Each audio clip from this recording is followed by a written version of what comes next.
Negotiation skills. What is negotiation? Negotiation, bargain. We hear these words very often in our day to day life. But what does it exactly mean? Negotiations can happen everywhere and every day in all aspects of business and life. It is an exchange of offers between two parties. Each party has something to offer to the other. If both parties look at only their interests and try to get the maximum benefit out for themselves, the relationship becomes self serving and the partnership might not last long. The same process can also be done with cooperation, where both parties work for mutual benefit of each other. Both the parties win some and let go of some, leading to a win win situation. It's a give and take where both parties get enough of what they want to be satisfied. There are many approaches to the art of negotiation, and none of them are wrong, but each has a benefit level which will be different. The universal truth about negotiation is that no two negotiations are alike. Negotiation can happen anywhere between two companies, companies and its vendors, companies and its clients, etc. It can happen between managers, departments, and people in a team. It can also happen between friends and siblings, children and their parents. Let's simplify understanding negotiation with a real life situation. Young Rahul needs a phone and he is very keen on buying iPhone 7 128 GB. Rahul has already sold the idea of owning a mobile phone to his parents, but what they do not agree with is his need for an iPhone 7 128 GB. Both the parties now have to negotiate to arrive at an agreeable solution to the issue.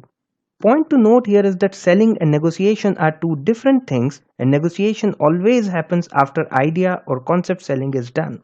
Negotiation is not about finding needs and providing a solution. Negotiation should only begin when the buyer has shown a genuine commitment to purchase. For example, seller may say that we can negotiate the price if you come with the checkbook to the discussion table. It shows a genuine commitment by the buyer to close the deal. At times, we do not want to get into a negotiation as we realize that we lack the skills required to negotiate well and arrive at an outcome which will improve the situation for both the parties involved. Let's see what are the essential elements required to become a good negotiator, and if Rahul uses it, will he be able to convince his parents to agree? Preparing for successful negotiation. Depending on the scale of the disagreement, some preparation may be required for doing a successful negotiation.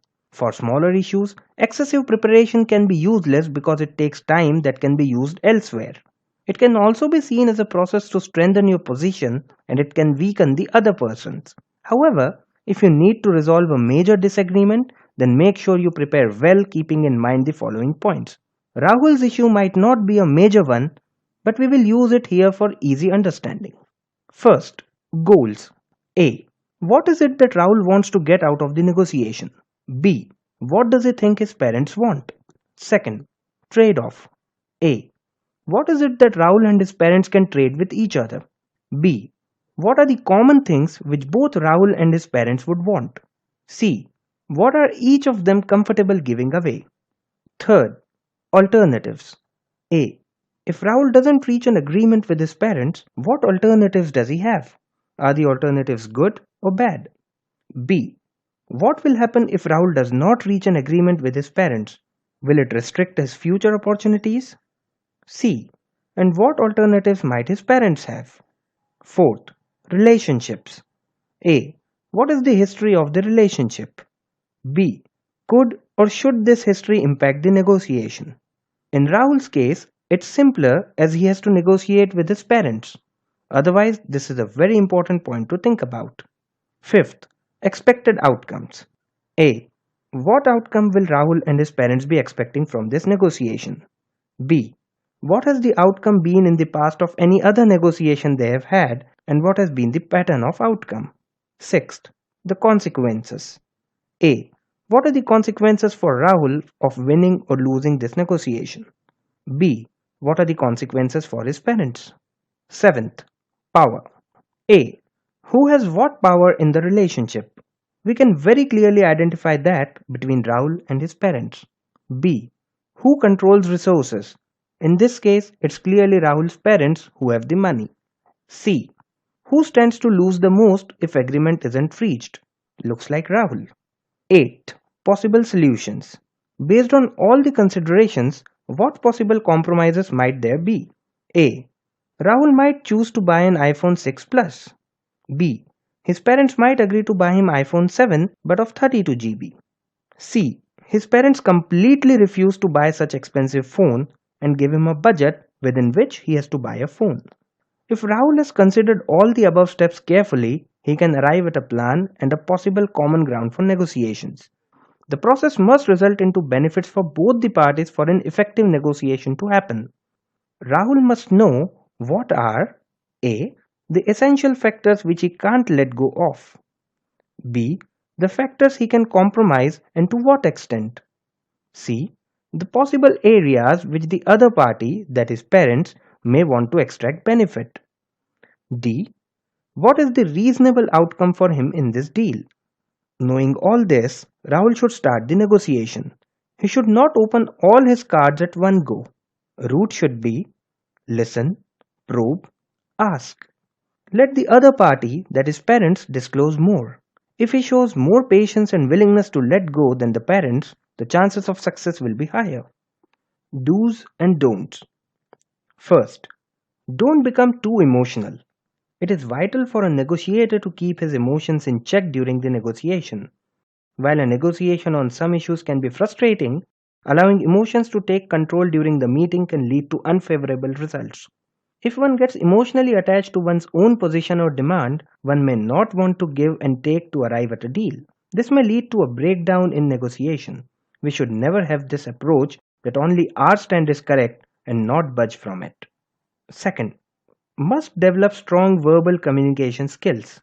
Negotiators must have the ability to communicate clearly and effectively to the other side during the negotiation. Misunderstandings can occur if the negotiator does not state his case clearly. During a meeting, an effective negotiator must have the skills to A. State his desired outcome and B. His reasoning for the same. Third, do active listening. One should have the skills to listen actively to the other party during the debate. Active listening involves the ability to read body language as well as verbal communication. It is important to listen to the other party to find areas for compromise during the meeting. The skilled negotiator will spend more time listening to the other party. Fourth, show patience. You should always be very patient while negotiating. If you show a lot of urgency or open your cards too soon, the other party will extract benefit and you may not get the best deal. Listen carefully. Encourage other party to talk more and open its cards. You open your position gradually after judging the other party. Some common situations where there is a need to negotiate.